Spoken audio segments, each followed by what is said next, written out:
Okay, so let's start then. Yeah. First, we'll talk about uh, yes. So first, we'll talk about what is health and the definition of health. Right? I'm audible. Is it or any issue? Yes, ma'am. Yes. ठीक है. Okay. Yeah. So first we'll talk about what is the definition of health, and then we'll look into what is disease. Then we'll see what is the difference between health and disease and some terms which are confusing, right? We'll look into all those. Okay. So who can tell me what is the meaning of health or the definition of health?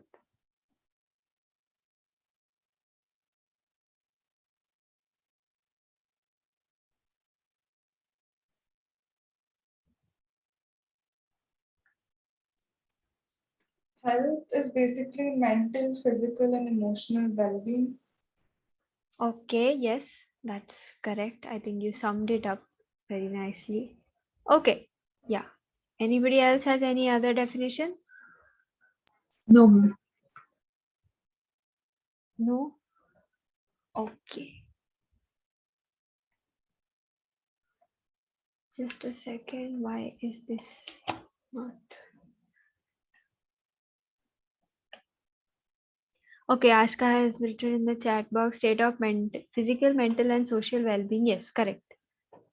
Yeah. So here it is. What is the meaning of health? It is nothing but the state of being well enough to function well physically, mentally, and socially. So earlier, what had happened is they had WHO and other organizations had come up with the definition of health as just being well. Okay, they had just said absence of illness, right? But over the years, they realized that just the absence of illness does not mean that you are healthy. Okay, so they changed the definition a little bit and made it state of being well enough to function physically, mentally, and socially, right? Okay, yeah. So in your exam, just make sure you remember the definition. You can remember what is given in the textbook itself, right? Because they like asking this definition a lot. So this might be one of the questions which definitely might come. Okay, okay. Yeah, and WHO added that, and not merely the absence of disease and or infirmity. Okay, so this might be a new word for you. What is infirmity? Right? Infirmity is nothing but suppose you have some kind of disease for a very long time, or not just disease, even if you have some kind of illness for a very long time, is what is called infirmity. Okay, should I write here? Illness for a very long time. Right? To give you example, I can say maybe something like diabetes or people who have knee pain or asthma. So this is a mixture of diseases and or illness, right? It could be either of the two, right? Basically something which you have for a long period of time, right? So that degrades your standard of health or your well-being. Okay. Okay, yeah. So basically, this is the health triangle. You need to be fit physically, which means you need to do exercises, you need to be, take care of your body, right? And also mentally. Mentally would be that you should not be. Okay, so Hani has a question. Is there a difference between disease and illness? Yes. Yes, there is a difference between disease and illness. So illness is basically any kind of a discomfort, right? You can say that when you get cold, you are ill, or even when you are just not able to perform activities that you usually do, you feel tired. That is also illness, right? You're tired, uh, you're having some kind of pain, some kind of discomfort. All that comes under illness. Okay, when I talk about disease, what happens is when you have some kind of a condition, right? It could be infectious condition or it could be a non-infectious. Yeah, we'll come to all that later. But disease basically is a mixture of all these two, three of these illnesses together, if you were to say in simple terms, right? Two, three of these coming together would give you a disease, right? Okay. Yeah, we'll look into the difference a little bit more in detail in the further slides also. Okay. Okay, yeah. So health triangle, this is just for you to remember the three aspects, which is physical, mental, and social. So physical is basically you take care of your body, right? By doing exercises. You want me to write it here? I'll write. Okay. Exercise, right? Staying fit, basically. You can go on walks, you can cycle, you can even play outside, right? All those things are for physical health. Then we talk about mental health. So mental health is basically now they have started giving a lot of importance to mental health as well, right? You will hear people talking about therapy or the fact that you should do meditation, right? You should calm your mind. So those kind of things would be mental health. So you should be mentally fit as well, and social. So social is a very crucial and important aspect when it comes to talking about health, especially among humans, right? Okay. So what is social health? I'll just discuss in the next slide. Okay. Anybody has any? I mean, can anybody explain social health? Do you know what it would be?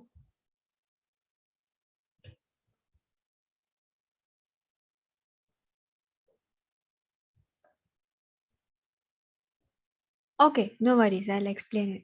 This might be a new term, so I thought I should just explain it properly. Okay, so you must be aware, right? Humans are social animals. What does this mean? Is basically we live in communities, right? Or we live in groups. We don't live alone or isolated somewhere, right? Humans usually live in communities or in short groups. Okay, that's why they are called social animals. Okay. So social health is nothing but the ability to form satisfying interpersonal relationships with others.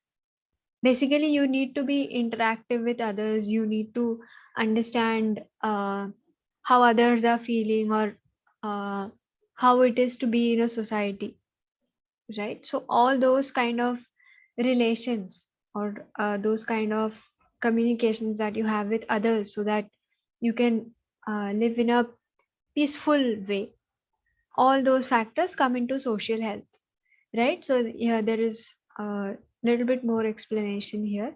One who is able to make positive relationships and acquires the ability to adapt in different social situations and act appropriately as per the situation concerned can be called a socially healthy person. Basically, it all comes down to, can you have conversations with people, can you communicate properly, right? Can you empathize with what they are feeling? Basically, can you understand what they are going through, what they are feeling? All this comes under social health. Interpersonal, Extrovert kind of person, right? no, no, no, no, no, not extrovert exactly. You just need to be able to. It's not like you should do it every day. It's just you should be able to understand others as well. You should not live isolated. Okay. Introvert extrovert is when introverts feel that their battery is drained when they talk too much or they talk to people, right? But still, they have the ability to carry out conversations. They have the ability to communicate. Okay. So basically, you should just be able to communicate. It's not a compulsion that you should talk to people throughout the day to be termed as healthy. Okay. So basically, it means that if you're told to converse with somebody, or put in with a group of people, you should know how to do that. You just don't have to do it. Yes, exactly. You should be able to do it, but there is no compulsion on you that you must talk 24/7 or you must have a lot of friends or you must be in a huge group, not those kind of things. Just being able to do this is social health.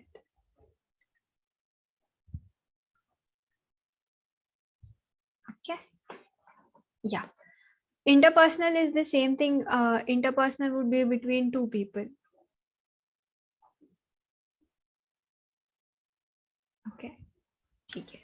Should be able to talk. So basically, social health would mean you should be able to live like a community. Okay. If you start isolating yourself, then that means your social health is a bit bad, right? Okay. Okay, so this is our third part of the triangle, which is nothing but social health. So only when you are healthy or when you are fit, basically when you are fit in all three aspects, which is physical, mental, and social, only then you are termed as healthy. Okay. Okay. So this is the important criteria. So whenever they ask you or if they give you scenarios like, is this person healthy? So always check whether all these three criteria are met or not, right? Even if one is missing, then that person is not healthy. Okay. Okay. Okay. So what are some of the basic conditions for good health? What do you think one should do to be in good health?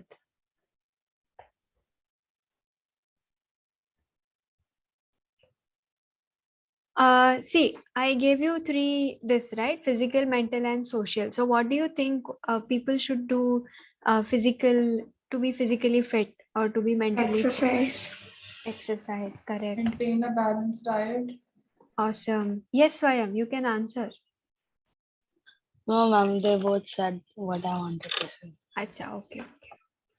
Okay, anything And else? So we mental have, health, you can huh? Yes, for mental health, you can do something like meditation or mindfulness. correct. Okay, we have Yoga. exercise. We have a well-balanced diet. We have uh, yoga, meditation. Okay, what else? Maintaining good hygiene. Very good. Yes, that is crucial. Good sleep. Very good. Good sleep. Anything else?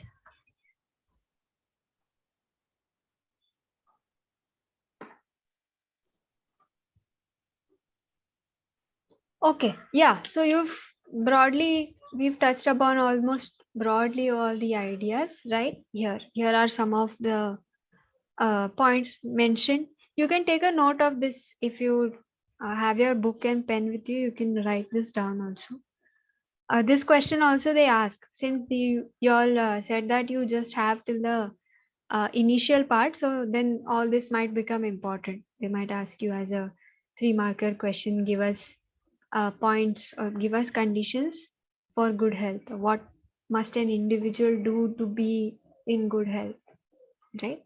So proper balanced and nutritious diet, personal hygiene, right? Balanced and nutritious diet would be a mixture of proteins, carbs, fats, right? Those would be balanced, and nutritious would be eating more of fruits and vegetables, less processed food, less sugar. Personal hygiene would be grooming, right? Trimming your nails uh, and taking care of your hair, right? Bathing regularly. Clean environment and surroundings would be more of ensuring that there is no stagnant water anywhere around, ensuring there's no garbage left open, right? The surrounding should be clean, dirty. It should not be dirty, right? Okay. Healthy air, no pollution in the surrounding, right?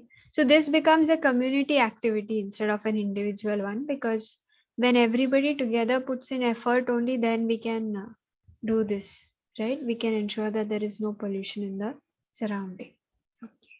Regular exercise, proper rest, that would be good sleep, right? You can put good sleep under proper rest. Good standard of living and economic status. This becomes a very, very important point when we talk about community health. So, in the next slide, we'll be talking about community health, and in that, we'll be focusing on these 2 points which I have just made a circle next to, right? Those 2 points. We'll talk about why, especially why good standard of living and economic status is uh, necessary for being in good health, right? Okay. Okay, have you taken this down? Should we go ahead? Yes. Yes. Okay. Okay, so we come to personal and community health, right? Like I mentioned, we are social animals, so we need to take care of ourselves also, and we need to ensure that the community is also healthy in general, right? Okay. So what are the things which come under personal and community health will be there here, right? Okay. Yeah. So health depends on the surroundings also. We live in a society, so social environment is a very important factor. For example, there is one situation which they had mentioned, which is like, suppose there is no garbage collection around you. Okay, the person who comes to pick garbage every day, suppose they don't come for a few days, right? Then the garbage accumulates in that area, which leads to more pathogens or more microorganisms and flies, etc., all roaming around near the garbage, the bad smell, right? All that increases the possibility for poor health. Okay? Therefore, public cleanliness is important for individual health. That's why we need to take care of our surroundings also, so that we as individuals can be healthy, right? That's all linked. Okay, this is just a picture to help you remember the points. So, since this is I mean, a very simple or self-explanatory chapter, I have added pictures wherever I could so that it becomes easier for you to remember the points, right? Okay, yeah. So this is why personal and this is why community health is important. Now, if you go back and talk about why do you need good economic status, right? And we had one more point, which is, yeah, what is good standard of living and what is good economic status, these 2 points, right? So why are they necessary is because only when you have a good standard of living, good standard of living is basically when you are able to take care of your surroundings, when you are able to maintain personal hygiene,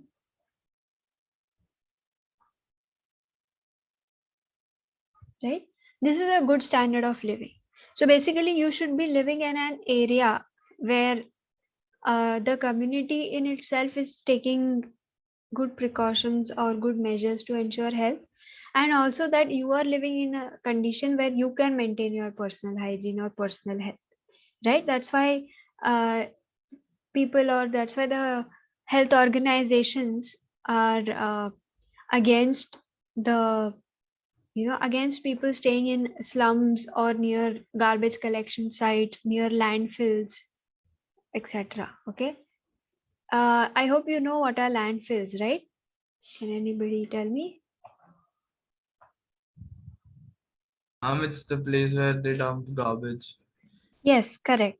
So basically, whatever garbage is being taken from your house, right? From your house or from the street, etc. So there are these places which are located on the outskirts of the cities mostly, or near the industry, something like that. Okay, there is this huge land, and what they do is they have dug that land, or they've made a well kind of a thing, and they dump all the garbage there. Okay, and this practice or this area is called a landfill. Okay, yeah, something you might have done maybe in EVS, probably in environmental related chapters. Okay, so yeah, so it is advisable that people don't stay near these areas because of the amount of garbage or the amount of pathogens in this area being too high, right? So this is not a good place to live in. Similarly, near industries also, right? Because they give out a lot of toxic smoke and they pollute the water channels as well, right? So those kind of places will be a bad place to live or a bad standard of living kind of places. For example, there could be many you could list out here. This is just for example, right? So that is why a good standard of living is required, because only then you can, go towards or be on the path to good health, right? Okay, then now why do we talk about good economic status? Good economic status is because you should be able to afford the health care, right? For example, you've got cold or you've got some kind of infection, right? Even basic flu you have, you should be able to visit the doctor. Okay, you should be able to take the required medicines in time so that you get better quickly and it doesn't turn into something bad or it doesn't affect your uh, overall health negatively, right? So that's why economic status is important. Economic is basically the, you could say, overall the country should not be, uh, you know, how should I put it in simple words? Okay, I can give you an example. If you look at South Africa, right? South Africa is said to have a little bit lower economic status compared to other countries, right? Which is why whenever you see the news, or I think if you've even checked the news last week, right, about the new variant of COVID, etc., right, the number of diseases in the villages in South Africa, especially the villages, okay, is too high. That's because their economic status is low, and because of that they're not able to maintain the good standard of living, and because of that the health conditions are bad. Okay, so this is how it is related. Okay, same situation would be in some of the rural places in India as well, right? Which is why creating awareness or spreading awareness about how to maintain personal hygiene or maintain community health is very important in rural areas as well. Okay, right. So this is why community health plays a major role in on personal health as well. Okay, so we've done this. Okay, so measures to be taken for maintenance of community health. So now what all can you do so that as a community the health is good? Right, so these are some of the broad points. I will, yeah. Oh, that same picture is there on both slides. Okay. Okay, wait, let me just go back. Yeah. So measures to be taken for maintenance of community health. First would be public cleanliness, is basically ensuring that the area around you is clean, right? So proper sweeping or regular pest controls, right? All those things would come under public cleanliness. Then what is preventive control? Preventive control is basically vaccinations. They organize vaccination drives. You might have seen, I'm not aware, but usually for polio and all, people usually come to your house, right? And they would ask you, do you have any any child below 5 years, not infant, sorry. right? Have you noticed or have you come across that? Yes, ma'am. Yes, yes. Huh. So all that comes under preventive control. So they are taking undertaking vaccination drives, right, for polio, etc. Now they started for COVID also. They've started a door-to-door vaccination drive, right? So they'll be visiting your house and asking you whether you've taken vaccine. If not, they would advise you to take it, right? So those will come under preventive control so that you don't get any disease. ठीक है? Public cleanliness would be basically sweeping, keeping area clean, right? Preventive control would also be spraying insecticides to kill mosquitoes, right? You must have observed those people with a fuming machine, uh, that leaves a huge fog when they go, and they would be visiting usually during winters, right? For purpose of that is so that all the mosquitoes in the open area or wherever there's water collected, those are killed. Okay, so these kind of examples would come under preventive control. Then you have something called health education, which means you create awareness or you spread awareness about health. That could be about different things. It could be about health in general, right? The fact that you are having this as a chapter is also health education.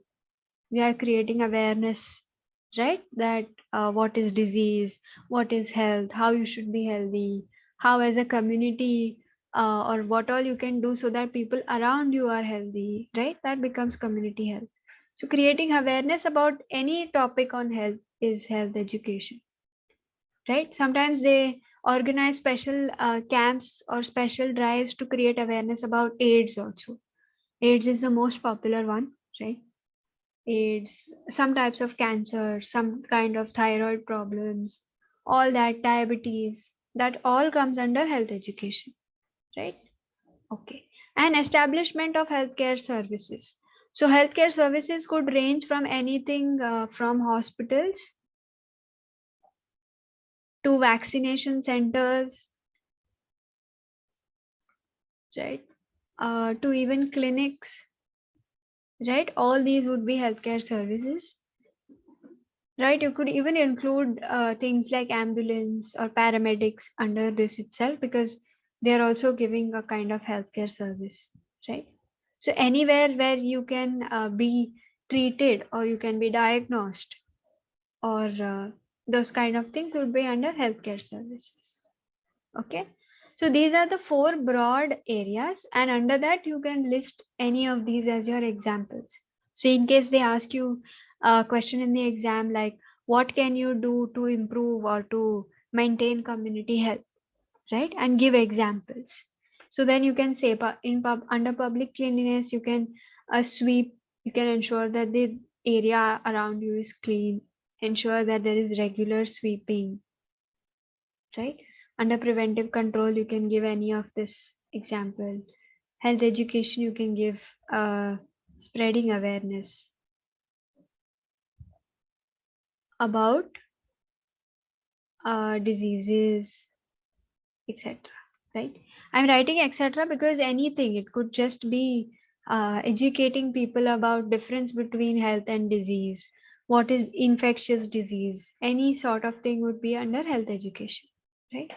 Okay, and establishment of healthcare services. So ensuring that there is a hospital within a smaller distance so that you don't have to travel far when you have some kind of urgent health issue, right? Those kind of things would be under healthcare services. Okay. Okay, have you taken this down? Shall we go ahead? Yes, ma'am. No, ma'am, I'm still writing. Oh, okay. ठीक है. I'm on the last point itself. Okay. I hope my handwriting is visible. I don't know. Today I'm not able to write properly. Sorry. Ma'am, it's good. It's good. Okay. Yeah, better than me at least.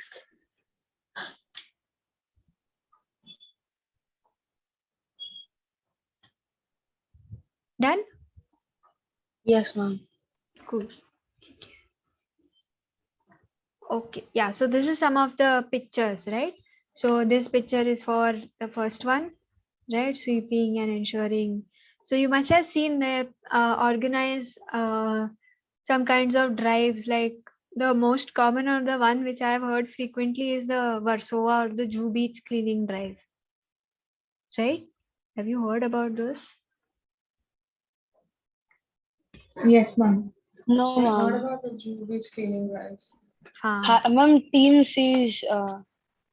We have heard. Heard, right? So I Yeah. think this happens more usually after Ganpati Visarjan, right? After that, this beach cleaning drive would be there in full swing because they like to ensure that whatever plaster of Paris remains or anything which is there is cleared out to reduce pollution, right? Okay. So more towards more after Ganpati Visarjan, but even throughout the year they keep having these kind of cleaning drives, right? You will notice even a few celebrities or people like that they will undertake. Okay, Team C is Mr. Beast. Okay, what is that? I haven't heard. So I am. Ma'am, like cleaned the biggest beach, like the team season Mr. Beast. Ma'am, Oh, okay, okay. he's cleaning the like he's Yeah, ma'am. cleaning the whole ocean, like He's Oh, trying okay. to make a big yeah. Okay, okay. Yeah, yeah. So that would come under public cleanliness. Good. So you all know examples, right? So that also can be taken as an example of public cleanliness, right? And having access to clean water. This is also an example of public cleanliness. Okay, this is an example for fourth, right? Setting up hospital, and this is for health education. Take care. Okay. Now we come to the most important slide, which is the difference between healthy and disease free, right? Okay, yeah. So disease, you can think of it as two words, one being dis and the other one being ease, right? And together it basically means not at ease or disturbed ease. Okay, ease basically is another word for comfort, right? Or easy, you can even say that. Easy, comfort, right? So disease would be any situation where you are not at ease or you are at disturbed ease or basically you're feeling uncomfortable, right? An easy way to remember this. If you remember this, this is it. This is the definition of disease, which means you are uncomfortable, right? Because of some factors. Okay, right. It is possible to be in poor health without actually suffering from disease, right? Simply, oh, this is an example. Simply not being diseased is not the same as being healthy. Very important point, right? So, healthy, let me write it the other way. Okay. Disease free does not equal to healthy, right? Why? Because to be healthy, you need to be physically, mentally, and socially fit,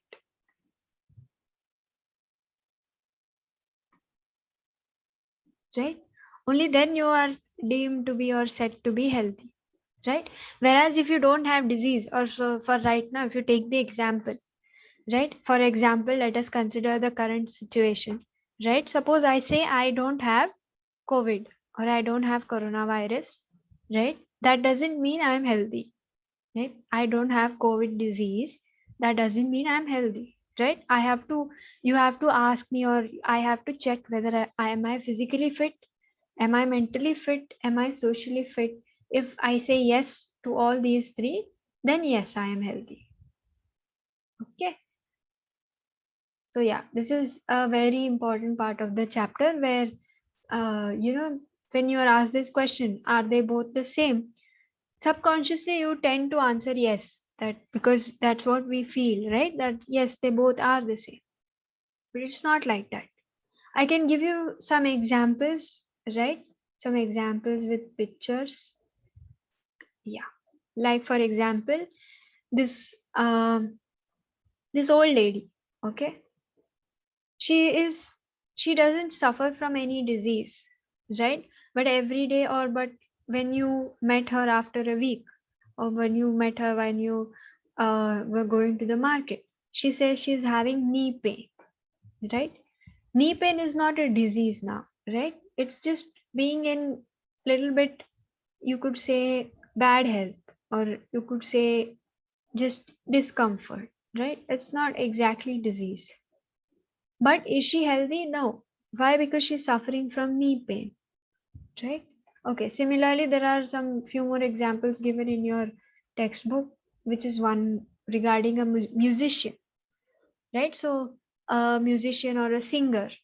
If you take a musician, if he is a person playing an instrument, his hands need to be okay while playing the instrument, right? Suppose he says, no, today I can't play properly because my wrist hurts, or I have a cut on my finger, right? You could take a small thing as a cut on his finger, right? That doesn't come under illness, that doesn't come under disease also, right? It's just a cut. Okay. So he can say that I am not in good health today. Why? Because I am not able to perform to my full capability today, right? Similarly, you could say example of a dancer, right? If you're not able to, suppose you can't bend down today because you have a sprain in your leg, right? Or you can't move because you're feeling dizzy, those kind of things. For example, like you could take any example. Like you could even say that today in class, you could say that I'm not able to pay full attention. So should I say you have disease? That's not right, right? That could be many reasons why you can't pay attention. You might be feeling sleepy, right? Which means you're not able to give your 100%, right? Or you might be nervous about your exam or something else, right? So all that factor also comes in, which is technically you can say you are disease free, but not healthy, right? Okay. So one is never healthy, you can say, right? No, no, not like that. You're saying. No. I'm giving you examples. For example, so now suppose you are paying full attention, right? You are paying attention right now. But I have to ask you this also. Are you physically fit? Are you socially fit? If you say yes to both, then yes, you are healthy. Ma'am, Huh? Tell me. ma'am, you gave an example of us not paying attention in class and if Huh? because we are sleepy. But how can you say that someone is unhealthy just because they are sleepy and can't pay attention? Uh, okay. No, I'm not saying as uh completely unhealthy. It would be just for that moment of time. So not paying attention just because you're like distracted for a few seconds would not be unhealthy, but not paying attention, suppose because you're sleepy, right? So that would be you feel sleepy because you are tired, right? That's one of the main reasons you would feel sleepy. So you can say that way that at the moment you are not healthy. It wouldn't be uh, as a general way of saying that you are never healthy, right? At the moment, if I ask you and you say, if okay, maybe I should not take example of sleepy. Maybe I should take example of like let's say you say you have a headache. Okay, that would be better. Yeah. For example, you say you have a headache right now, that's why you can't focus completely in class, right? So if I say that, which means you, yeah, so headache. So this is not a disease, right? So which means you are disease free, but because you are having a headache, you are not able to perform at your 100%, right? Or you're not able to give it your everything at the moment, which means at the moment you are not healthy, right? Once you feel better, and once again, if I ask you, are you physically fit? Which means physically you are having discomfort, right? Means you're physically fit now. Then are you mentally fit? Yeah. Socially, yes. Then again, you will be deemed as healthy. Okay.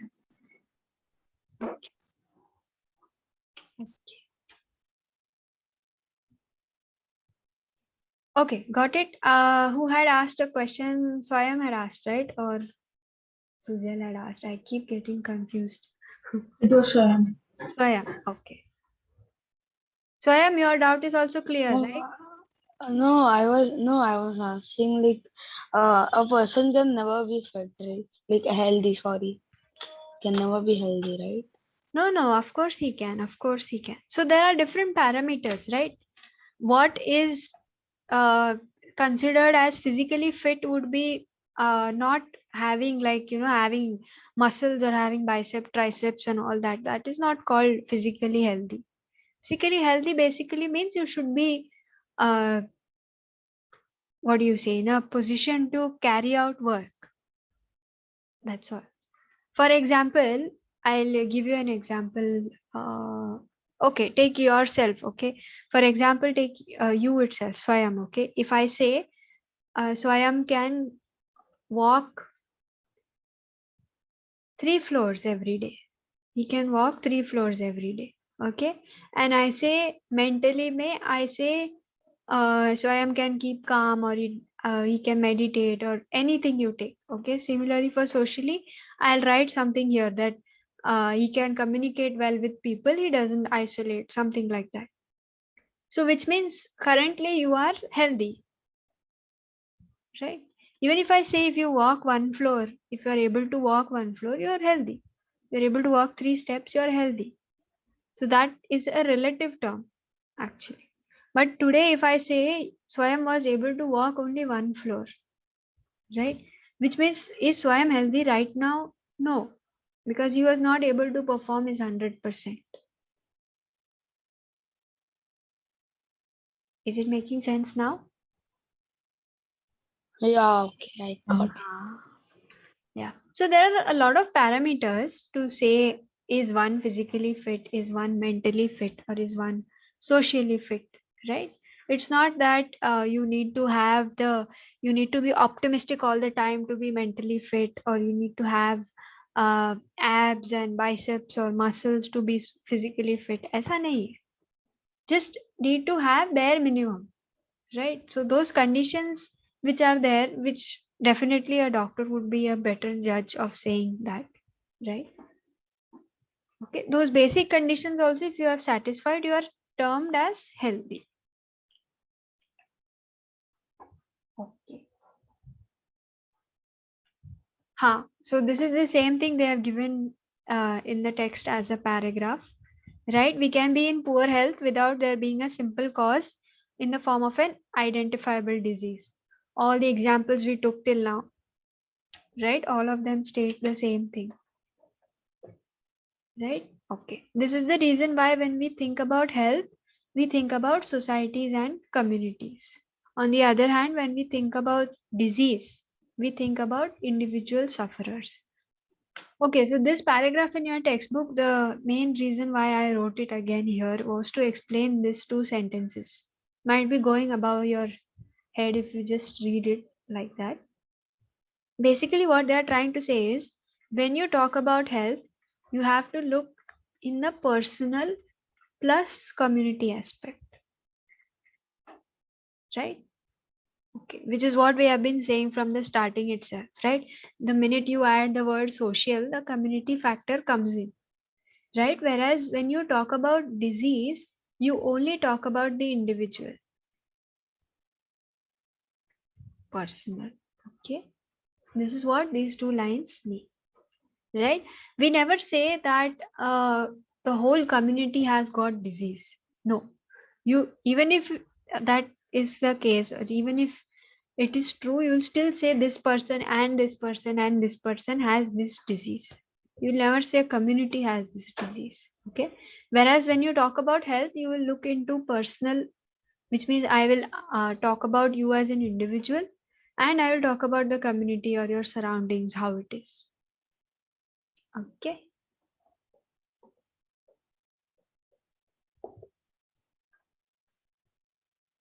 Okay, so this is about that paragraph.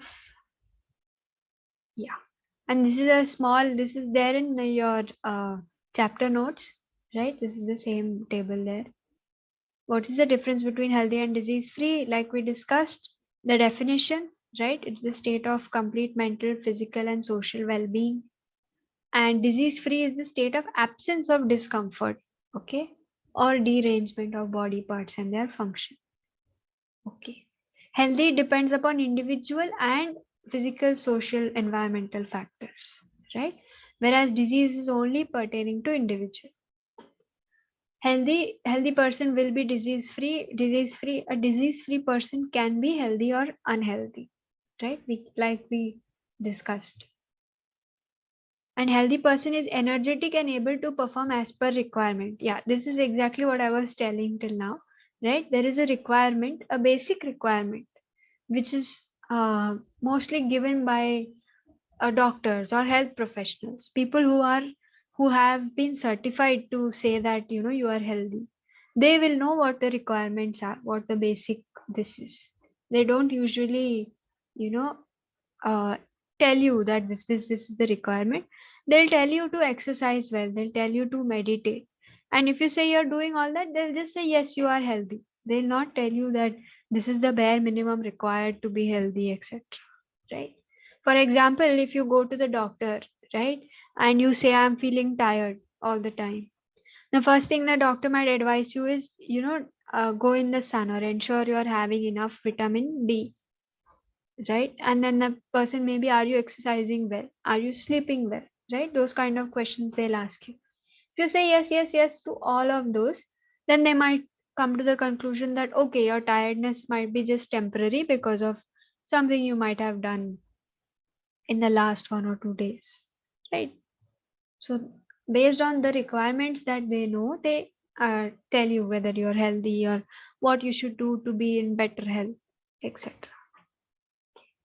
Performance of a disease-free person depends upon environmental and personal attitude.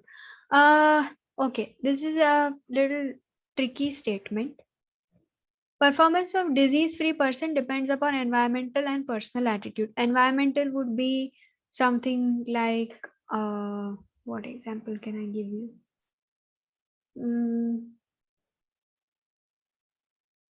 Okay, suppose I say there is fog today outside or there is pollution, right? And you have some kind of pollution, so because of that your eyes are watering. Okay, it I'm just giving a random example. It's not necessary that it should water, but suppose there is the level of pollution or the air pollution levels today are a bit high outside, and because of that your eyes are watery, right? Which means your performance has gone down.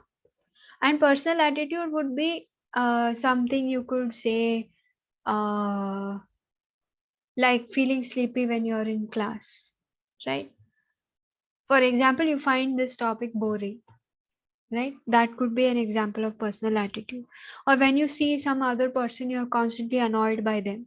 So you don't, you are just all irritated, and whatever work you need to do, you're not giving your best in that because you're irritated, right? So those can be examples of personal attitude.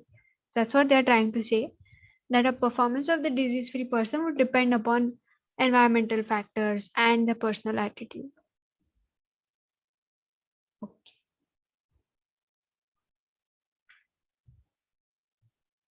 Okay, now since we've discussed about the difference between disease and healthy, and now what we know, what is healthy and what is social health, etc., everything, let's go into the second part of the chapter, which says what is disease.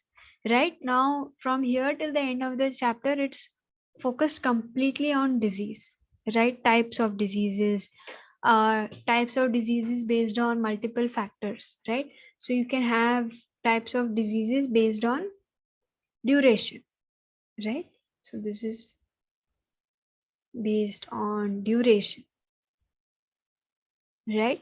In which you have two words, one is called acute and one is called chronic. We'll be discussing everything. I'm just giving you an overview, right? Then there is second.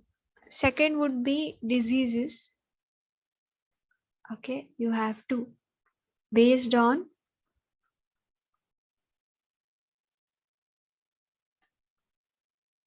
causative agents. Okay, causative is basically what causes the disease, right? So these are broadly classified as infectious and non-infectious, right? Okay. Then we'll be talking about infectious a little bit in detail. What are the organisms and how are they spread, etc. And some examples, right? Non-infectious are not there for you right now. Maybe in the coming years you might have a little bit on study on them, right? And after this we'll be talking about how to prevent. How to prevent. Okay, yeah. First would be how to treat, diagnose, okay, then treat, and then finally how to prevent diseases, right? And with this the chapter would be over, right? So from here till the end it's all about diseases. Okay, okay, yeah. So this is the basic part.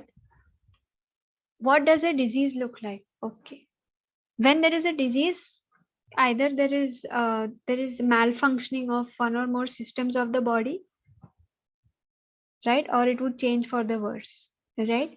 Things we feel as being wrong are called symptoms. Okay, very interesting. Next slide, we'll talk about what is the difference between signs and symptoms. Are they the same or are they different? And if they are different, what is the difference between signs of a disease versus symptoms of a disease? Okay. Okay, so basically disease is where some some part of your body is not functioning properly, right? Things we feel being wrong are called symptoms. Okay, can anybody give me examples of symptoms you know? Fever, Ma'am, COVID symptoms like Ah, cough and fever, cough, okay, body pain, body pain, anything else? headaches, or burning eye burns or something. Headaches, correct. Burns, okay. Anything else anybody like to add?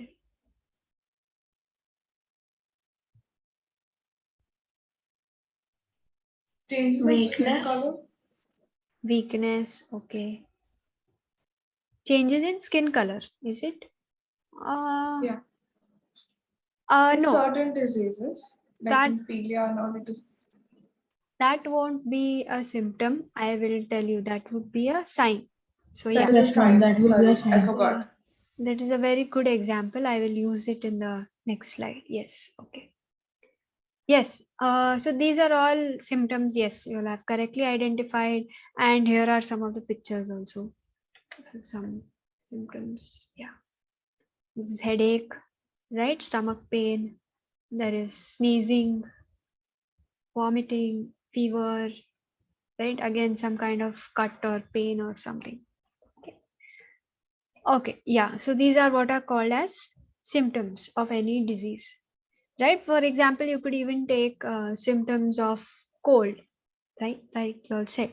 So symptoms of cold would be having a runny nose, sneezing, etc. Symptoms of flu would be having fever, runny nose, cough, etc. Ma'am, Huh. runny nose will be a sign, right? Runny nose would be both. It would be a symptom also and a sign also. It would be both. Okay. Okay. Okay, yeah. So basically, these are some of the symptoms, right? And physicians look for signs of the disease on the basis of symptoms, right? Okay. Now we talk about signs versus symptoms. Okay. What is a symptom? Symptom is basically a phenomenon which is experienced by the individual affected by the disease, right? For example, fever, runny nose, weakness, right? All this would be symptoms. Whereas a sign is something which can be detected by the other person other than the individual affected by the disease, right? Here I will say change in skin color,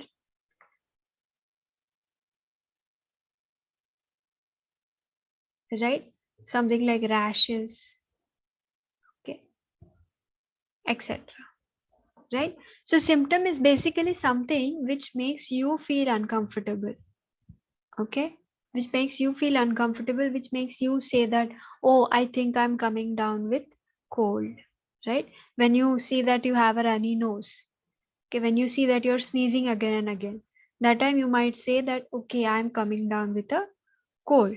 Whereas the sign would be when the doctor sees you and say notices that your nose has become completely red because you've blown it so many times, or can see that they observe your tonsils also, right? They look for all those things and then they say, yeah, you have cold. Okay, so those would be sign. For example, this is a very good example which Sohani gave, right? A change in skin color. This would be especially true in case of jaundice, right? Where everything starts turning yellow, right? Usually your nails would start turning yellow, right? Because of excessive bile. So this is a classic sign which can be used to identify jaundice, because the symptoms of jaundice are very similar to a lot of other diseases which overlap, right? So, for example, if I were to say the symptoms of, let's say, these three: typhoid,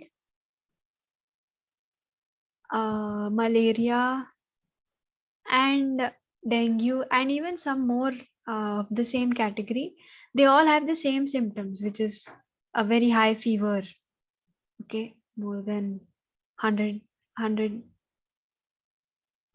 Fahrenheit fever, right? Not degree Celsius, Fahrenheit. 100 degree Celsius, you will be burnt completely.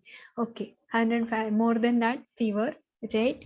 Then other things are you have stomach upsets, right? Or you are not able to eat. Sometimes there is vomiting also, all those things. So the symptoms for a couple of diseases are just the same, right? So what the physician does is they look for signs at those kind of things, right? That's how they're able to tell.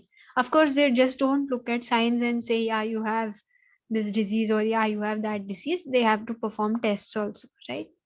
We aren't that advanced that we can just see and say, yeah, this is for sure. Yeah, when you have sure symptoms like change in skin color like jaundice, this is a preliminary test is enough to say yes, definitely. But for diseases like this, you have to do tests to finally identify which of the three it is, right? Okay. So yeah, this is the main difference between symptom and sign, right? And like you all said, some of them are both symptoms and sign. For example, runny nose, right? Why is it a symptom? Is because it is causing you discomfort, right? You have to always be ready with a handkerchief or a tissue, and it's causing a lot of discomfort. Why is it a sign? Because the physician can also look at you and say that, yeah, there is something wrong because you have a runny nose. Either you are allergic, or you are having cold, or you are having some kind of respiratory problem, right? Okay. Okay. Where is the example? Yeah, I have just taken COVID. I mean, since you might be seeing this every day, I thought we'll take a example which you can relate to easily, right? So these are some of the symptoms of COVID, especially when you visit doctors, clinics, etc. right? I'm not sure if you'll remember now, but if you would have visited before the pandemic, if you visited any doctor's clinic, you might have seen they have these, these kind of posters hung outside. In the waiting area, there'll be a lot of posters, right? There might be posters. Mostly they put ones for stroke also. Main identifying. You might even see for stroke, you might even see these signs on social media, right? If you open Instagram, Twitter, etc. Some or the other post you might come across which tells you the ABCs of a stroke, or how do you identify a stroke and save a life, right? Examples of any COVID, maybe. COVID is the recent one, so this would be there everywhere, right? There could be ones for heart attack, right? Things which you can see and observe. Why stroke a very important one for sign is because if you know, uh, again, like I gave you examples of typhoid, malaria, dengue having the same symptoms. Stroke is one stroke, or you can call it brain stroke, right? This is one such condition where if you don't identify immediately that the person is having a stroke, there can be irreversible nerve damage, right, which can lead to paralysis and a lot more complications. Whereas if you can observe that yes, that person is having a stroke right now, you can tell the paramedics or the people who have come to help them immediately, and immediate treatment is given so that person can have better quality of life. This is why if you notice, the information for stroke will be there everywhere, and people are trying to spread awareness about it a lot, right? If you're interested, even you can look it up. There are these simple signs, like they ask you to when you see that a person has suddenly fallen down, right, that's, you should check for a stroke. When a person is walking normally and there was no visible obstruction but they just fell, you should ask them to say a simple sentence, ask them to lift their hand up, those kind of things which anybody can look and observe and identify, right? Okay, so yeah, if you're interested, maybe after class you could just google signs of stroke, and you could read up on that, and yeah, I mean, understand what are the signs. Interested, if you're interested, okay, not some compulsory thing. Okay, this is like I'm just trying to give you examples so that you can also relate that why are signs important, why are symptoms important, etc. Okay. Okay, yeah. So some of the symptoms of COVID, you can read it from this chart, right? Cough or sore throat, shortness of breath, chills, muscle pain, this, that, yeah. And one more thing is, it's not necessary that one should have all of these symptoms to be diagnosed with a particular disease, right? It's not necessary that a person should have a fever and cough and shortness of breath and chills and etc etc etc. He could just have fever and this, maybe, okay? Still there is a chance that that person might be having COVID, right? So signs or symptoms are just preliminary indicators, right? Okay.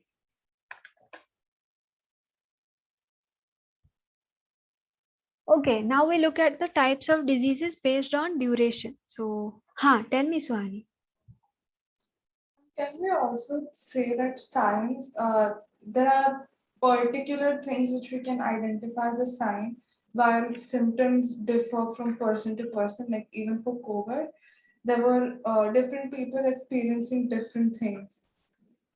Yes, correct, correct. True.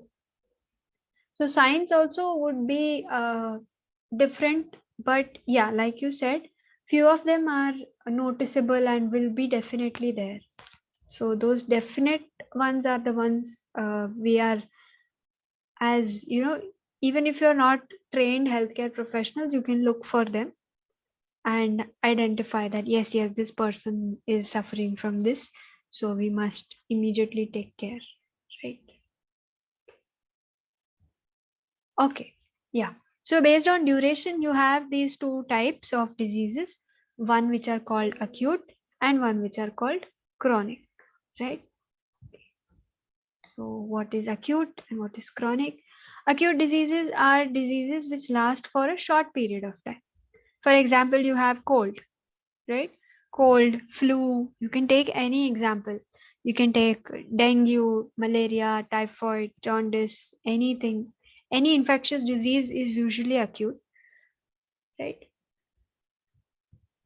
Viral fever, yes, Ashka, correct. All of these are acute diseases because they last for a short period of time. Yeah, this is an example of chicken pox, right? Has any one of you got chicken pox before?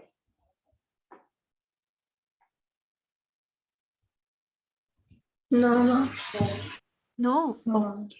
Good, good, good.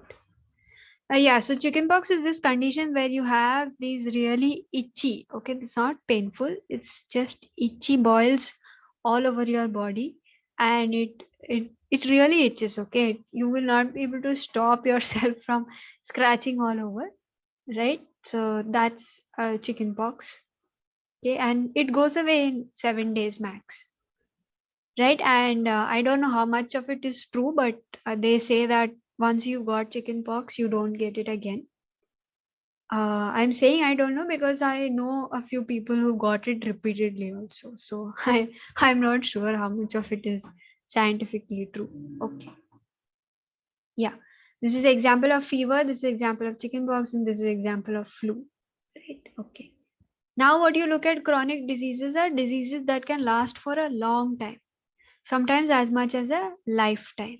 Right? These diseases are called chronic diseases. Right? For example, asthma.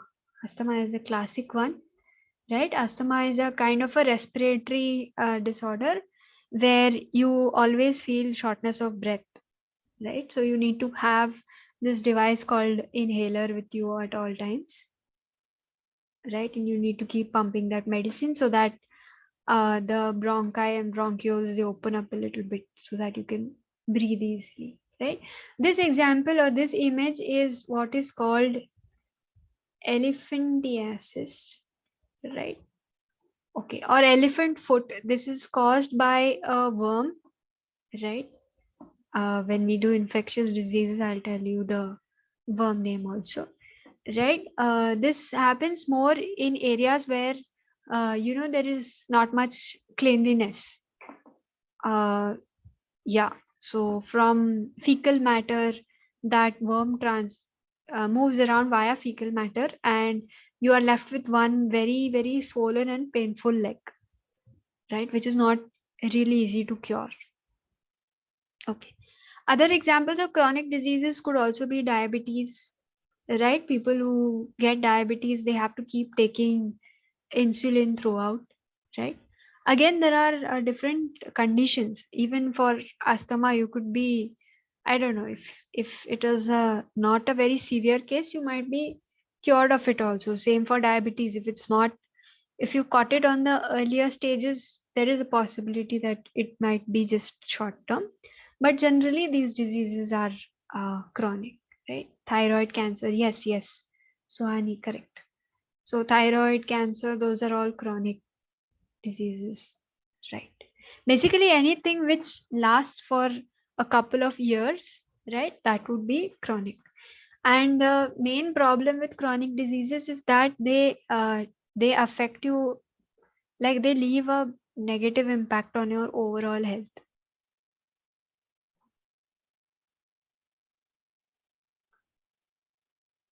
Whereas acute diseases, since they are just there for a short time, it's like they just come and go. Overall, you're not, that much affected. But chronic starts affecting your mind as well, and it leaves a bad impact on every other part of your body. It also starts performing negatively, right? Okay.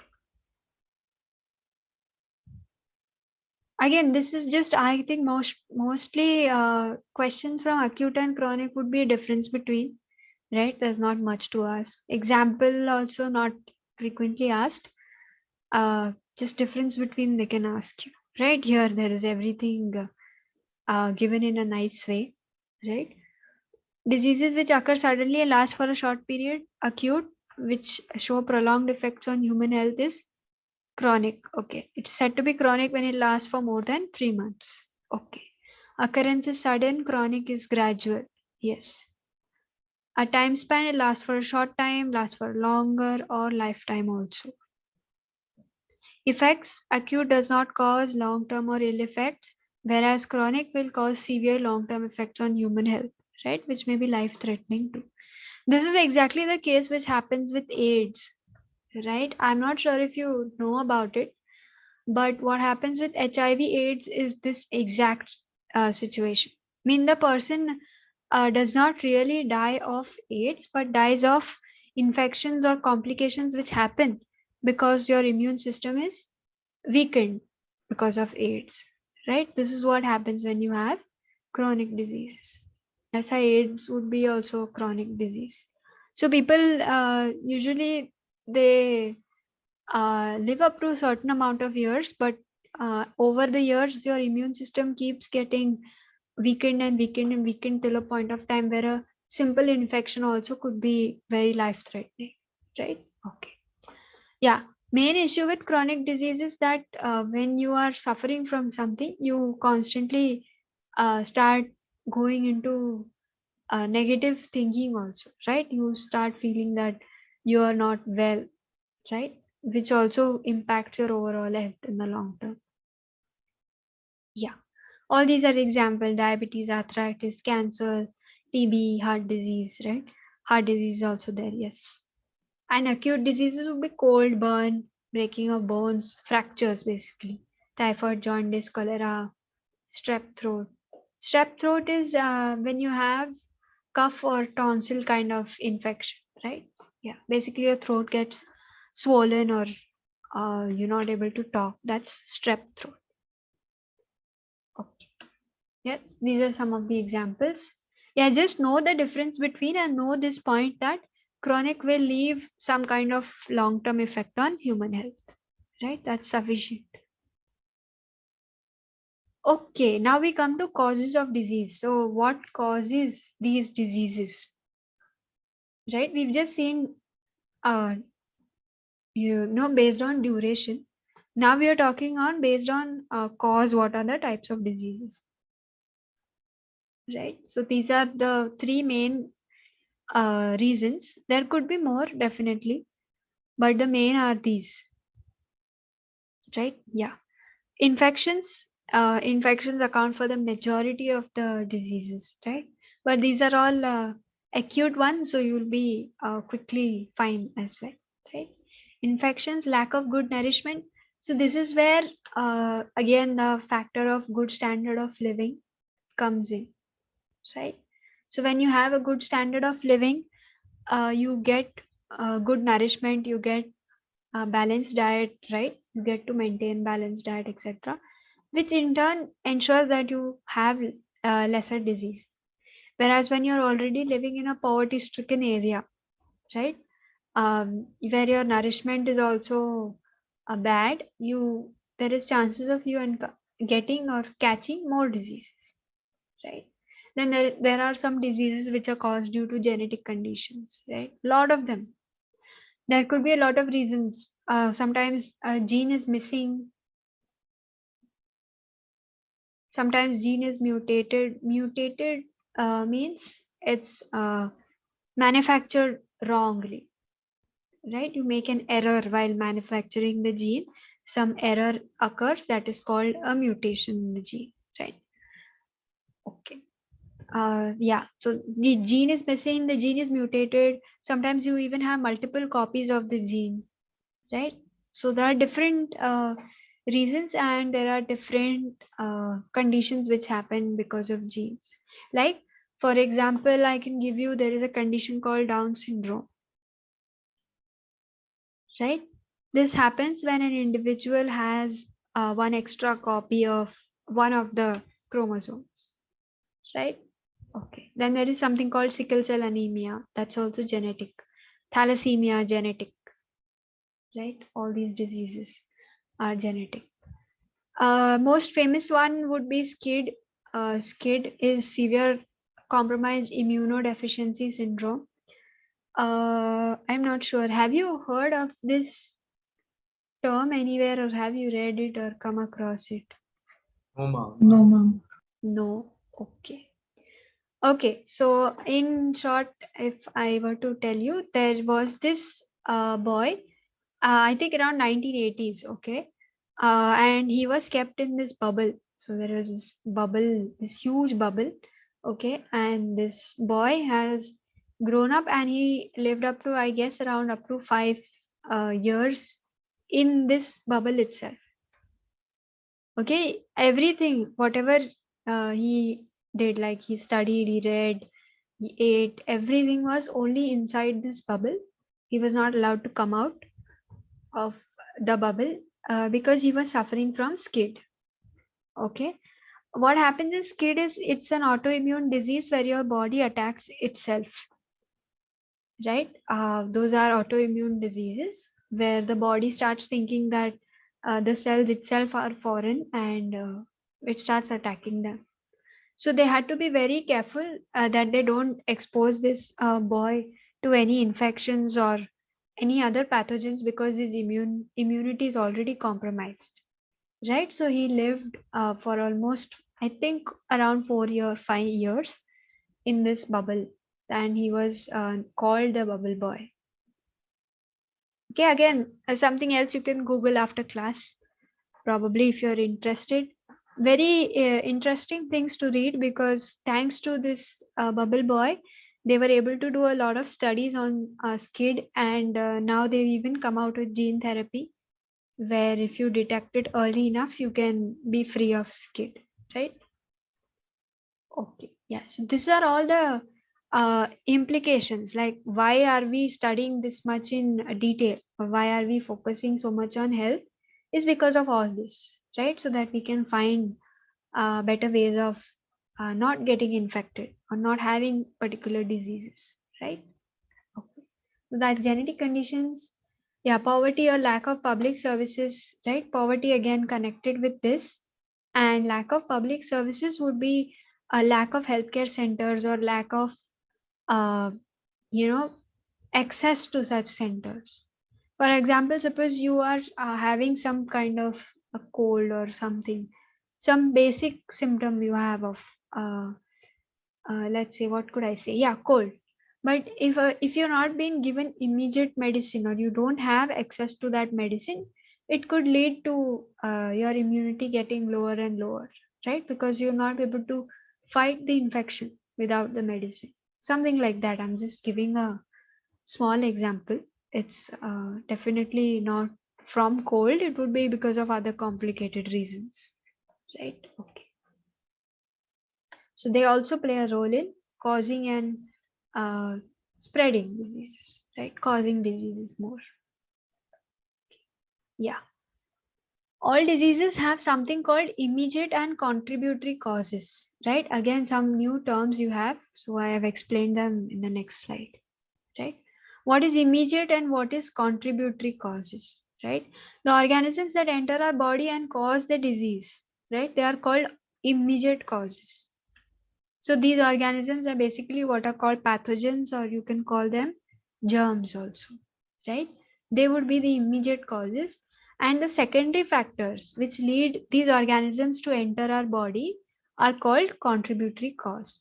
For example, because there is a lot of stagnant water outside your house, right? So mosquitoes are there, and that's why that mosquito bit you, and that's why you get malaria. So this becomes your contributory cause, right? Just an example, right? Whereas the protozoan in the which the mosquito is carrying caused malaria, so that would be your immediate cause, right? Protozoan is a type of a microorganism. You don't need to know much right now. Just remember it's a type of microorganism, right?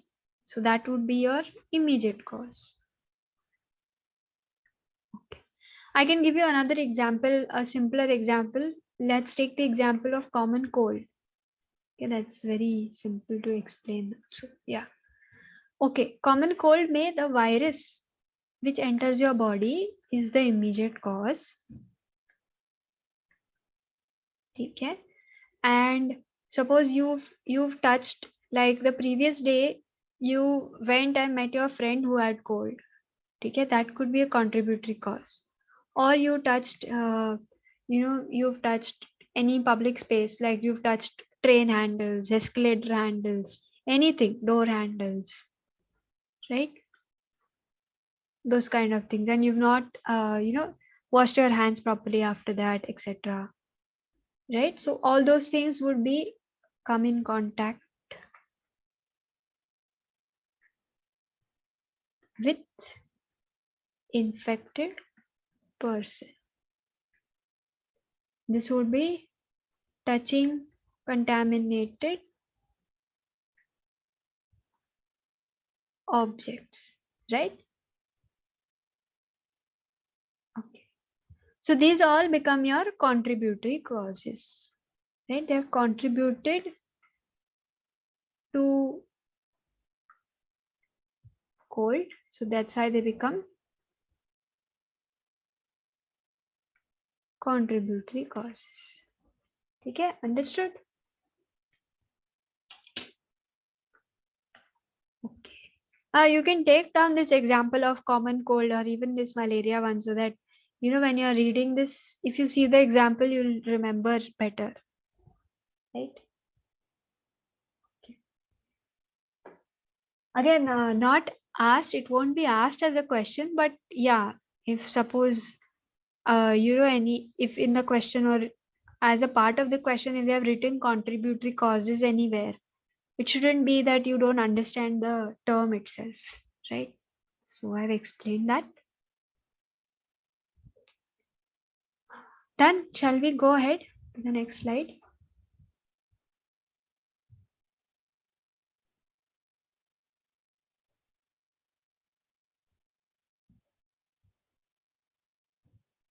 Okay.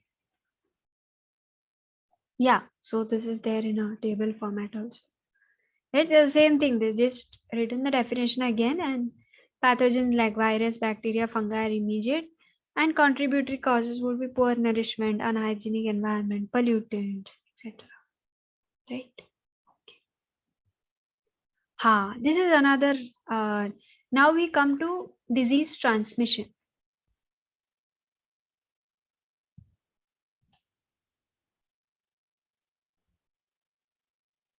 Okay. Transmission basically means spreading. Okay, spreading of disease. How is disease spread? Okay, all that is just disease transmission, right?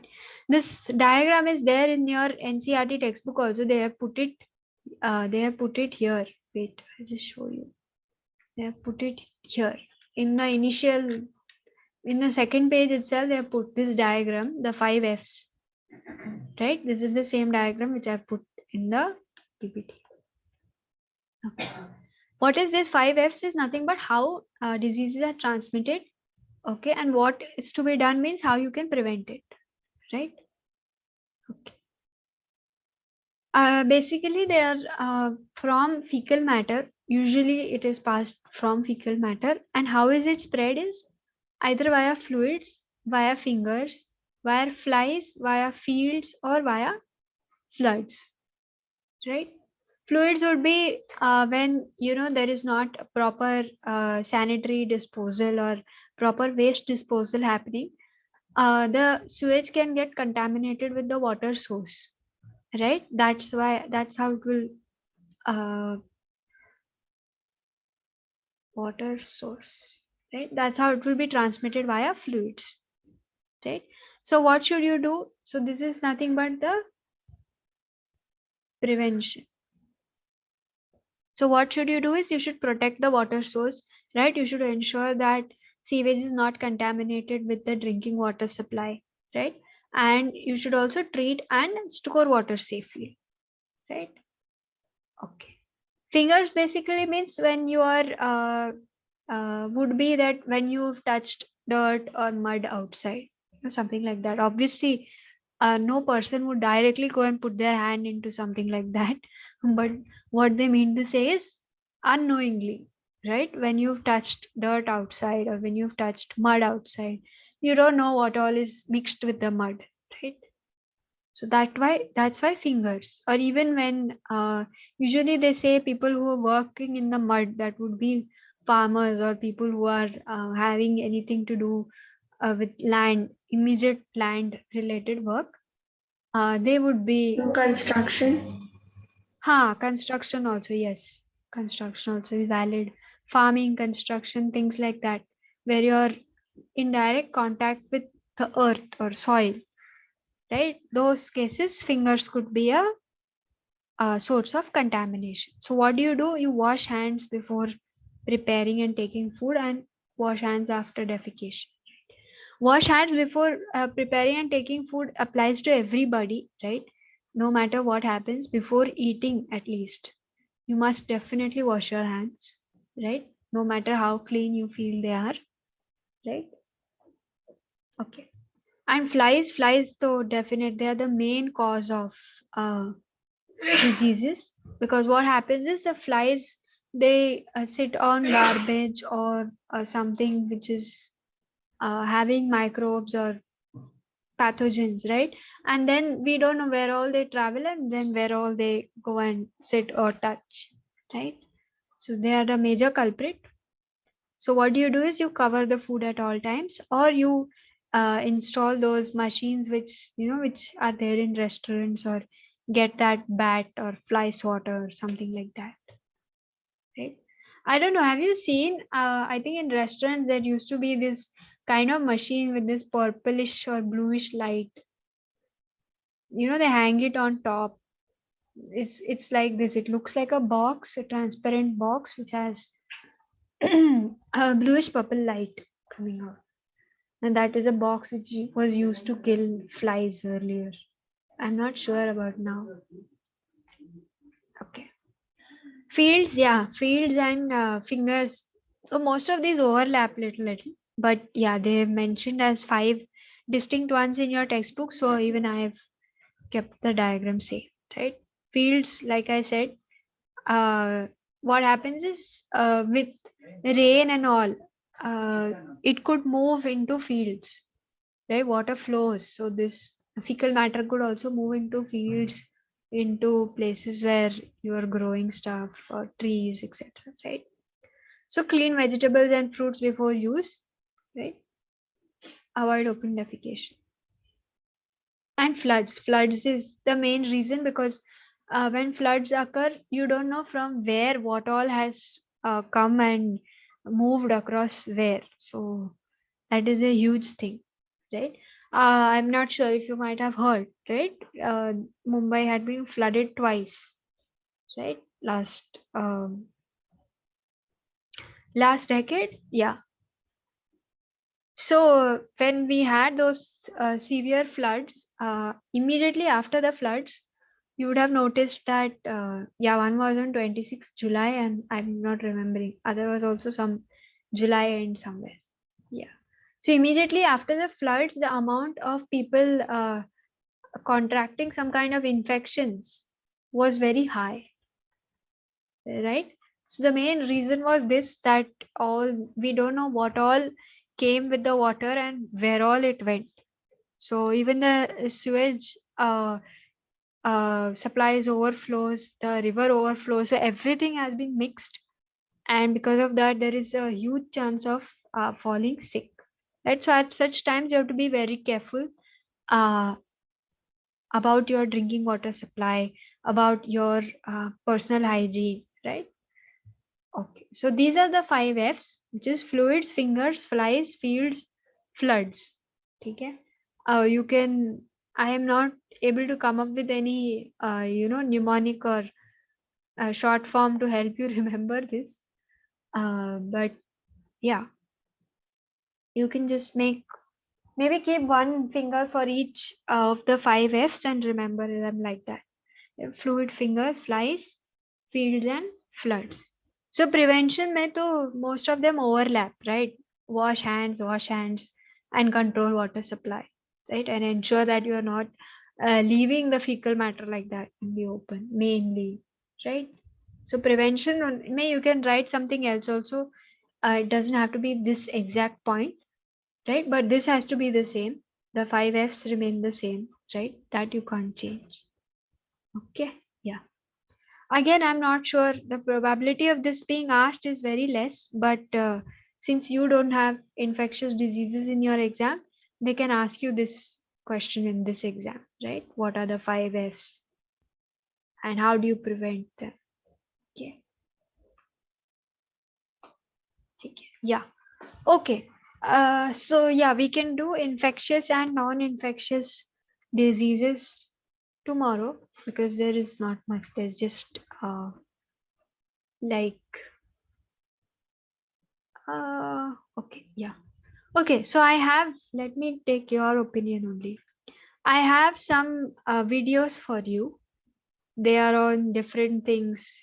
Like most of them are TED videos. I thought we could just watch them so that uh, it's not too much theory and you can also be interested in this field of all this health and detecting stuff. So, would you like me to finish this infectious part, which is just 2 more slides, and then watch 2, 3 videos, or should we do this infectious part tomorrow only? What do you say? Ma'am, we can do it now. Okay, I'll do it now. What about the others? Yes, ma'am. Works. Do it, do it. Okay, take it. So let us do this. Okay, so based on the type of disease or based on how you get the disease, we have infectious and non-infectious diseases, right? Infectious diseases are diseases where microbes are immediate causes, right? Microbes are immediate causes. Things like handshakes, right? Have you seen that because of the coronavirus or the because of the pandemic, people started adopting Namaste as a greeting over the world? Have you come across this? You see? Yes, ma'am. Yes, right? Yeah. So you can remember this and correlate, right? So people started doing namaste or they started accepting this way of greeting because they didn't want to shake hands. This is mostly for all the world leaders or people who, need to compulsorily shake hands at global events or, business people, something like that. Yeah, for them this is an important task, so they also started doing namaste, right? So that uh, yeah, you don't get COVID. Okay, so infectious is where microbes are the immediate cause. You can call them microbes, you can call them pathogens, or you can call them germs. They are all the same. Okay, microbes are basically microorganism, right? Which means which are very minute, not visible to the naked eye, right? Only under the microscope you can see them, right? Okay. And non-infectious diseases are not caused by infectious agents. They are mostly external causes. Okay. These are some of the non-infectious diseases. Okay. Infectious can also be termed as communicable diseases. And non-infectious is also written as or called as non-communicable disease. Okay, so if you see these words anywhere, don't fret, it's the same. Why is it called communicable? Is because you can come, it can move across, right? Communicate is like talk and get information from one point to other, right? Similarly, this disease can go from one person to other or one organism to other, right? That's why they are called communicable. Non-communicable means that you can't transfer them. Things like cardiovascular diseases, diabetes, chronic respiratory diseases, cancer, right? Under chronic respiratory diseases, you can take example of asthma and maybe cystic fibrosis, things like that. Okay, TB won't come here. Okay, no TB. I'm writing TB like this. TB is also chronic respiratory disease, but it is an infectious one. Okay, so no TB and all types of cancers, right? Okay. These are infectious and non-infectious. Infectious diseases, the causative agents. What is causative agent is basically an organism or chemical that is responsible for development of a disease. In this case, it is an organism, right? We won't be talking about chemicals. We'll talk about only organisms, right? And infections, these are called pathogens or germs or microbes, right? They are the ones that are capable of causing diseases or infections. This is just for your understanding, I've written. They're not asked usually, right? This is asked. This you should know. Very important, right? Okay. In fact, in the next slide, I've added some more examples also because this is the only part which is tested from this chapter, right? And this is tested via MCQs usually. So they'll just tell you, they'll give you a disease name, something like, for example, influenza, right? And then they'll ask you name the infectious agent or name the causative agent, right? So you need to know that influenza is caused by virus, right? They ask this because this is new for you, right? All this information is new, so chances of making mistake are high. So that's why they ask those kind of questions. Yeah. Okay. So yeah, virus examples of diseases caused by virus are common cold, influenza. Influenza is also commonly known as the flu, right? It's the same thing. Dengue, AIDS, right? AIDS is caused by this virus called HIV, right? Human immunovirus. Common cold is caused by rhinovirus. Okay. You can add COVID also to this, right? To these example list, right? COVID-19 can also be clubbed. Examples of diseases caused by bacteria are typhoid, cholera, tuberculosis, anthrax. Okay. Anthrax is a very amazing example because at some point in around 1990s, okay, in the 90s and the early 2000s, anthrax was used as a bioweapon.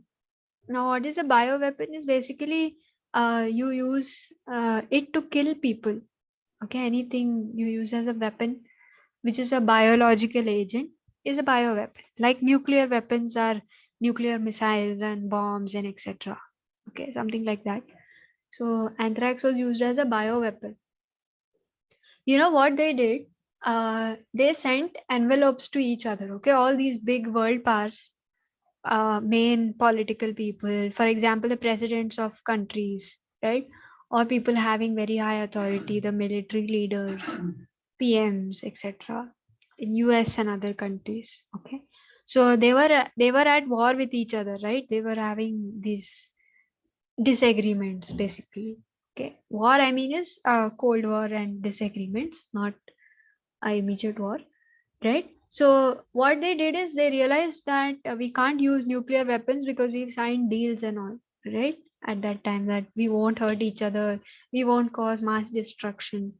So they were trying to get innovative but still cause destruction without breaking those contracts and all. And somebody came up with anthrax. Now what they were doing, they were sending anthrax laced envelopes to these leaders and head people. Okay, so there would be an envelope, right? What we do usually, we seal this with glue, right? Glue, fevicol, some kind of glue. We seal the envelope shut, and yeah, we post it or whatever. These people, after putting the glue, they put anthrax here. So anthrax being the microorganism you can't see with your naked eye, right? And which person or how will you know that you should put an envelope under the microscope and see that, okay, there is something here? How will you know that, right? So they started sending these anthrax laced envelopes to each other or to the main people they wanted out of the game, right? And once, and anthrax is very deadly, like even in small amounts it is very very very deadly. And usually you will not see people suffering from anthrax. Like you will not have heard also this word probably till now, right? The others you might have heard also, maybe in the news, maybe somebody might have been suffering from it, etc. But anthrax, no. Why? Because of this, because it's highly fatal and it's not a common one. Yeah, so coming back to the story, they started sending these envelopes to people in power, and those people started falling ill and dying. So they were like, what happened? People started investigating that what happened suddenly. There is nothing here. Their food is fine. This is fine. How are they dying then? And then they found out that they were being sent in envelopes like this. So after that, for a very long period of time, people had fear of mail itself. You know, when they used to see envelopes and mails, people used to be really scared to open it because they used to think that what if it has anthrax or something like that laced it, right? So yeah, you can if you want to remember this, you can remember this like this story. Right. Again, everything is true. I mean, anytime you feel interested in all these theories or what all crazy things have happened, huh? Tell me. It's found in sheep wool, no? Like, Sheep wool? No, no, no. Mama, I've read this, mom. Like, Mama, I had studied it also. Like, there's some like wool sorters disease or something. Wool sorter disease. Okay. Okay. I'll check then. I have not heard because anthrax, because it was so fatal or this, they've what do you say? It's not commonly found also, and whatever is found has been kept very safely. So it's not that common. But okay, I'll check it. Okay, yeah. So this is our anthrax story. Uh, Coming to fungi, fungi causes all types of skin infections. Okay, you might have heard of the very common one called ringworms. I think till a few years there used to be some ad also coming on TV for ringworms. Yes, Right, ma'am. that's some fungus related. Yeah, so don't see the term worm and think that it is a worm infection, right? Ringworm is the only exception which is caused by fungi. Again, this is very tricky question which they love to ask. Usually they ask it as a higher order level question, that ringworm is caused by what, because seeing that word worm, a majority people will mark it as a worm infection, right? Okay, it's a fungi. It's called ringworm is because it forms this ring kind of structure. That's why that name came. Okay. Protozoans are also microorganisms. What are they? You might study next year, maybe, or maybe after 11th. I'm not sure. Depends on what part of the syllabus they keep, right? Okay. So these first four are all microorganisms. Okay. And protozoans cause malaria, kala azar, etc. Even Lyme disease, even yellow Nile fever, West Nile fever, yellow fever, lot of them. Okay. And you have a last category which are worms, or also called as helminths. Again, if you see this word, don't freak. So I'm giving it to you. You don't need to know, but just in case. Helminths.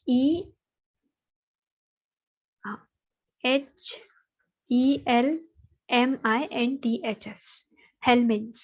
Okay. Helminths are worms. They are the only multicellular organisms. So beware if they ask you uh, diseases caused by multicellular organisms, something like that. That would be worms. Okay. What do they causes? Very frequent ones are the intestinal worm infections, and the other one is elephantiasis, which I showed you in the uh, previous slides, right? The person who had a very swollen leg, one leg got swollen. Again, this is seen more in rural areas or people who are involved in extensive farming, right? This is not a city disorder, I would say, right? Intestinal Mom, worm infections are very common. Huh, tell me. elephantiasis is caused by like which worm? There is this elephant worm. It is called, I think, wool Wuchereria something. I'll tell you the name. I'm not really sure with it. It starts from W. It's either Wolbachia or Is it also caused by mosquitoes or something? no, no. Worms, not mosquito. Mosquitoes caused these ones: malaria, kala-azar, dengue, chikungunya, and some other. Which other? No, yeah, that's it. Another one is caused by sand fly, which is called West Nile disease. Intestinal worm infections are caused by this worm, or they are called filariasis.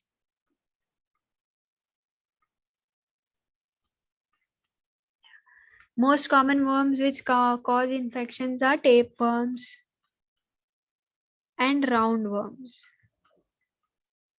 Okay, in case you want to know, again, not us.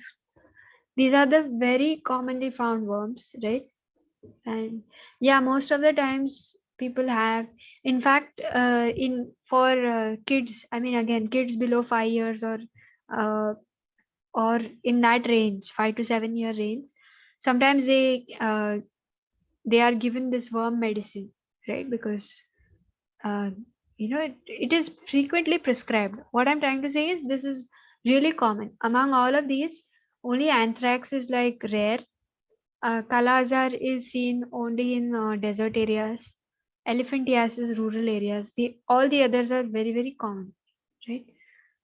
AIDS used to not be that common, but now it has come to a little bit common category, right? Okay. There are just some examples. There are more examples here, right? No need to copy this. I'll share the PPT with you. This is just for what what should I say? This is just like an extra information kind of thing, because in case you want to know some extra examples also, there are, I've just mentioned them here, right? For example, bacteria, you have so many other streptococcal infections. Gonorrhea is a sexually transmitted disease, right? Tetanus is what is called as a locked jaw. Tetanus happens when you come in contact with rusted items. This you might have heard very frequently, Yes, that ma'am. Like whenever, ha, yeah, when you fall or you hurt yourself when you come in contact with any rusted iron item, like for example grills. Most common is balcony grills or things like that, right? Immediately you're asked to take a tetanus injection, right? Because tetanus is a locked jaw, right? It causes locked jaw. Basically, you can't open your jaw if you get this. And because you can't open your jaw, you can't eat. So eventually, it's a fatal disease, right? Okay. Diphtheria used to be very common. It's become a little less common now. Pertussis, diphtheria, almost same symptoms most of them have, except for TB. TB is one of the deadliest ones even now, right? And TB is a chronic disease, right? Bubonic plague would be an old example. It's not caused now. Bubonic plague is a plague caused by rats, right? The vectors were rats, basically.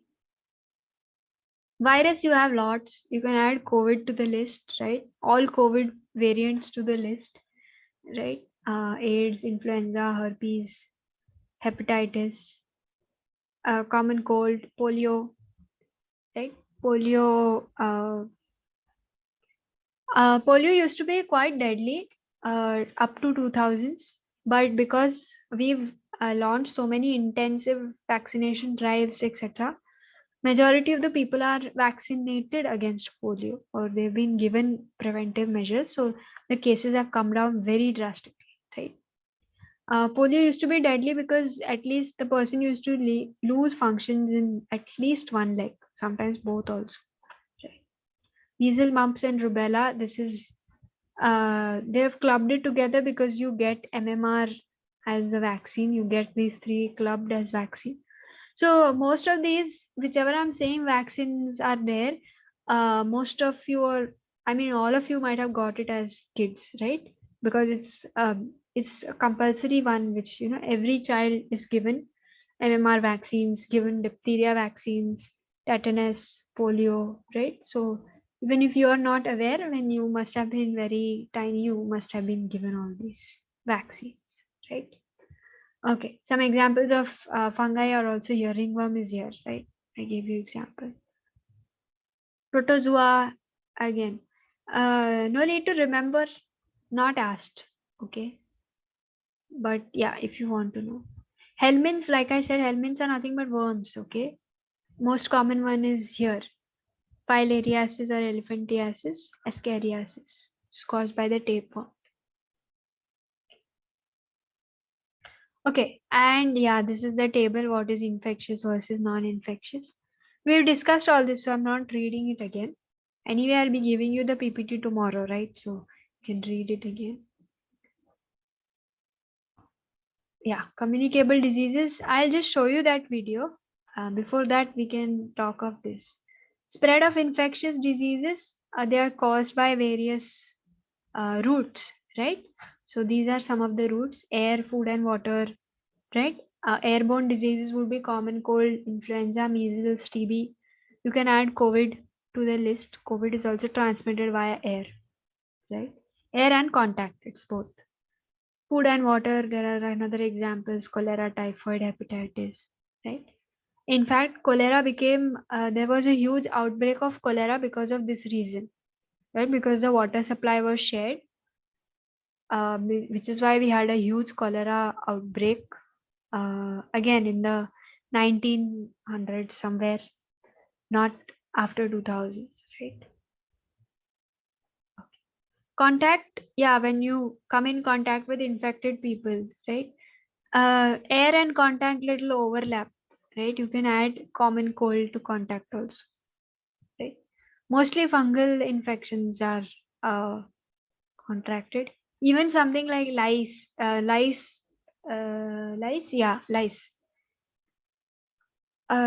these lice are basically parasites which live in the hair.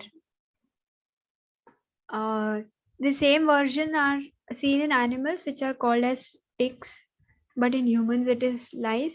So yeah, if you come in contact with a person who has lice, you will also start scratching your hair like anything, and it takes it's definitely you can get rid of it, but it takes a little time, like 1 week or so, get rid of it, right? Yeah, there are some diseases which are spread via sexual contact, right? Like AIDS, syphilis, gonorrhea.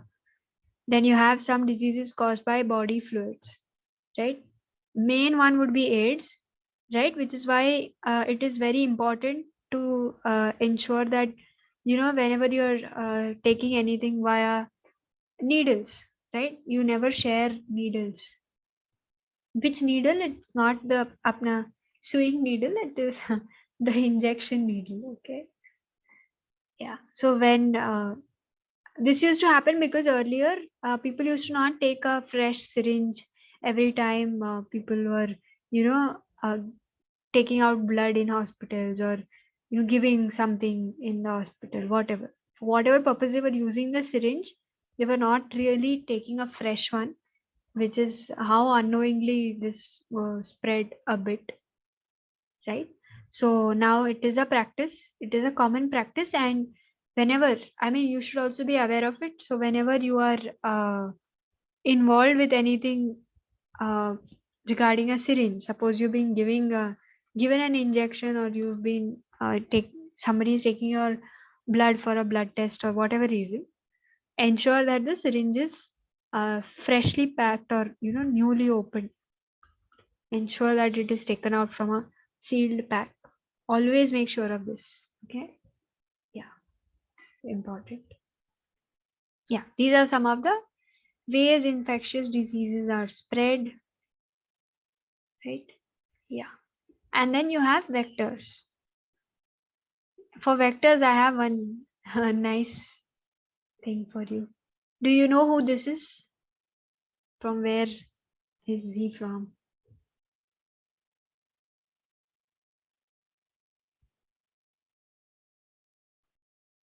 His Ah, name is strange. His name is Vector only. Where is he from? Does anybody remember? Mom is Despicable Me Too. Sorry. Yeah, Mom like the groove one. Yes, yes. What about the others? I mean, I took this example hoping that you all might know. So, you know, right? Who is he and where is he from? Or is there anybody who doesn't know? Ma'am, I don't know. Oh, Ma'am, I don't know. okay. Oh, I two of don't them. either. Okay. So, little bit. Okay. I took this example so that you could relate vector and vector. This is nothing but this is a character called Vector, and like Aryan said, he's from the Despicable Me movies. You know, he wants to steal the moon. I'm not sure if he was in the first one or the second one, even I don't remember. I think second one. Yeah, he wanted to steal the moon, and he was giving Doctor our the main guy Gru competition. Right? He's basically the evil guy, or you could say the villain, right? Which is why I wanted to connect. His name is Vector, and vectors are also evil. Why are they evil? Is because they basically they transmit diseases from one organism to another. You know, they carry that with them. Okay, that's what a vector is. So you can remember this fellow. I mean, those of you who know, you can maybe relate easier. Those of you who are not aware, uh, what should I do? I mean, okay, I'll come up with a better example tomorrow. Maybe find something else. Okay. So basically, a disease vector is any living agent that carries and transmits infectious pathogen to another living organism, right? Okay. They can be anything. They can be even snails, and some bugs are also known as vectors. Most important ones are mosquitoes, ticks, and fleas. Again, ticks are found in animals, especially dogs and cats. Okay, humans don't get affected by ticks. We only get lice. Ticks and lice are from the same parasite family, right? We get lice, we don't get ticks. Okay, mosquitoes and fleas. Fleas also are more in animal to animal. Okay. Some examples of vector-borne diseases are dengue, West Nile, Lyme, and malaria. Right. Out of which dengue and malaria are really bad, and right now their rate is quite high. Okay. So what happens is there is this protozoan. Okay. And a mosquito takes it up. I'm just drawing this R kind of thing for mosquito. I can't really draw well right now. Okay. So yeah, the mosquito takes it up, and then this mosquito goes ahead and bites a human. So now what has happened is that mosquito has successfully given this protozoan to the human. So in the human, this protozoan will divide and multiply and continue its life cycle, and basically it will cause an infection in the human. So the main cause is not the mosquito, but it is this protozoan, right? But because this mosquito is the evil guy, or he is the vector, is carrying this protozoan and infecting humans and animals also, right? Which is why we are trying to eradicate mosquitoes or get rid of mosquitoes so that the uh, rate of dengue and malaria comes down, right?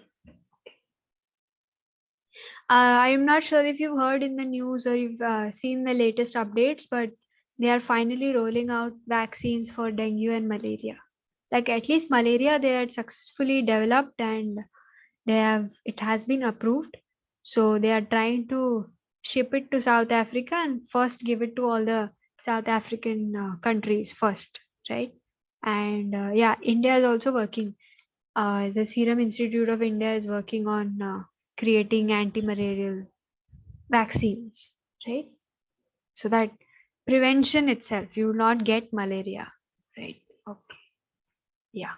These were some of the things I wanted to tell you. Okay. Okay, I think it's already 5. Oh, just one second.